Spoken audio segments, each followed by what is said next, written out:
Assalamualaikum warahmatullahi wabarakatuh. Berjumpa lagi dengan saya di channel Khaidira Andesrai.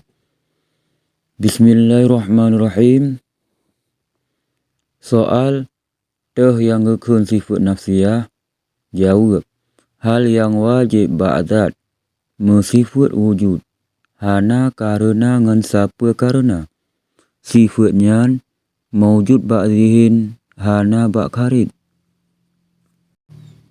Soal teh yang gekun sifat salbiyah. Jawab. Ibarat ni bak taputan barang hana layak bak Allah Ta'ala.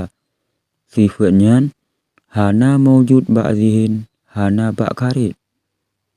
Soal teh yang gekun sifat ma'ani. Jawab. Nyan ke tiap-tiap sifat yang mawjud yang jidong. Ba'dat yang mawjud diperwajib leji dat musifat sabah hukum. Hukumnya sifat maknawiyah. Sifatnya mawjud ba'dihin dan ba'karid. Soal teh yang gekun sifat maknawiyah. Jawab.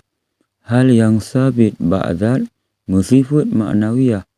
Karena jih musifat ma'ani. Tuma jid bandu wajih. Melazim-lazim. Sifatnya mawjud ba'dihin dan ba'karid. Soal pua makna zihin. Jawab. Nyangge i'tikad ba'hati. Soal pua makna karid. Jawab. Menyaga buka hijab lemah takalan. Wallahu a'lam bissawab.